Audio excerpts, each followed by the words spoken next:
Hi, I'm Stephanie and this is Lily, and today we're going to talk about skin issues in primarily dogs.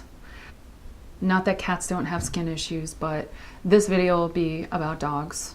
In general, dogs can get two types of skin conditions, treatable and untreatable. Generally, the untreatable conditions are autoimmune diseases, medication is usually needed. Switching a dog's diet, even in that area, can be really helpful, because even if you can't cure an autoimmune disease by switching a dog's diet, you can make the symptoms lighter and make the dog's life a little better. So as a holistic nutritionist, I watch in my clients as people switch their diets away from processed foods and more towards healthy plant-based foods and natural foods, they get nicer skin. Natural foods have more water, they have more nutrients, they're digested well, the body knows what to do with them. Whereas processed foods like kibble or anything else processed, they're just harder on us and on dogs. So even if you get a really high quality kibble that is balanced and healthy, it's still a processed food, and when they chew on kibble, it just breaks apart. It's not like it's cleaning the teeth. Whereas when they chew on a bone, this is called a recreational bone, where Lily just she spends a lot of time chewing on bones like this, but that's actually what would clean her teeth as opposed to chewing on kibble. Feeding a raw diet to your dog can really help with skin conditions in many cases. So a raw food diet would be mostly raw meat, raw bones, because they're carnivores, that's what they're going to be eating. We're talking about muscle meat, bones with marrow, organ meats, raw eggs, as well as the shells for the calcium. Basically, with raw feeding, you have to know what you're doing. Just like if you were going to switch over to a vegan diet, you don't just start eating start taking out all animal products and not supplement with things that you're going to be missing if you take out the animal products, or you will get sick. So you basically have to know what you're doing. More benefits as far as raw feeding goes for your dog. Not only does it help with skin condition, it helps with a healthier coat.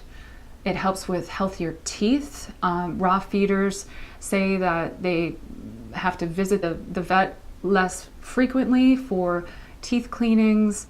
Dogs' teeth don't fall out as quickly, if ever. They have healthier eyes, and their stools are actually smaller and less smelly. So as far as the benefits go, they're amazing. And the dogs are just so much happier. I mean, I've noticed my dogs are just so much more excited to be eating. I even, as I've eased them into raw feeding, I still add kibble once in a while just to make sure I'm getting everything, because we've only been doing it about 6 months. So I'm still not completely confident that I'm getting everything they need in their diet, but I've sort of eased in the whole thing. At first, I even cooked the foods for them. I switched over to natural foods, but I was still cooking it. But now that I don't do that anymore. So whatever you're comfortable with to start with is really the way to go, to just sort of ease yourself into taking them off kibble, maybe 100% eventually. There are risks in raw feeding, and as far as the risk that most people probably think of, it's the bacteria in raw meat. And is that okay for dogs? And yeah, their digestive system is different from ours. And I will do a video that goes more into depth on that, but they are set up to eat raw meat. That's just how they're made. So there might be issues, but they're small.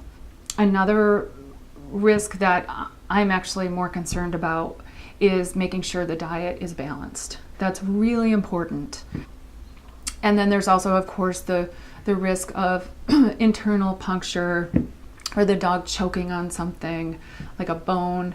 But in general, if you use raw bones, which you should never feed your dog cooked bones unless it's done in a slow cooker, Lily can eat bones that are mushy, that have been cooked in a slow cooker. But I don't usually do that either. I just give her raw bones. And when they come out in the stool, if you do see pieces of them, they're actually rubbery. They're treated differently in their bodies, but sure, there is a possibility that a bone that they may swallow a sharp bone, but we haven't had anything like that happen, and I don't know how common it is. There's just so many people that feed raw. But as far as the smaller dogs go, I am a little more nervous about that. So when I first started feeding her raw, I did put everything in my Vitamix and pulverize it basically. But then as time went on, the more I read, the less nervous I was about feeding her raw bones, and she's fine with them.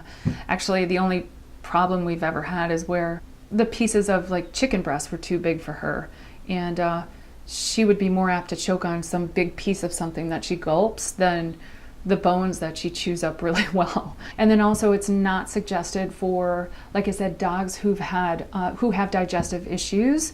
What you want to do is cook the food first and then ease them into raw food once they get healthy.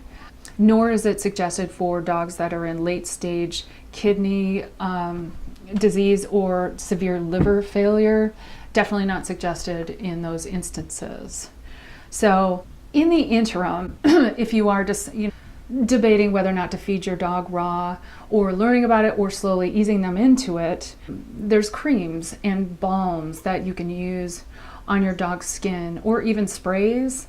I have this one that I've used. It's called Pretty Paws, if you can see it. They make one for dogs and one for cats. They pH balance it, so it's balanced for dogs and balanced for cats. And the reason I really like this one is because it's really green. It does have a preservative, but it's a Whole Foods compliant preservative. It's very gentle. And if you were to look at a list of ingredients that basically a skin doctor would give a human for eczema, dermatitis, any sort of skin issue a person is having, every single one is in here and more. It's just really good stuff. It works really well and it works really quickly. So Pretty Paws by D&C Organics. So in the interim, if your dog is struggling, and even just the act of rubbing the cream on the dog, of course, is soothing, and Lily likes it. I've used it on my other dog as well, and also for razor burn, if they cut a little bit too close to the skin. So yeah, in general, changing your dog's diet is, I would say, the number one thing you want to do if your dog is struggling from some kind of illness or itchiness or allergies. So there are my doorbells. So anyhow, I hope you enjoyed this video, and I'm sure there's lots of things I missed, and but as we go on, we are also going to be learning, and I will take you with us. Thanks for watching.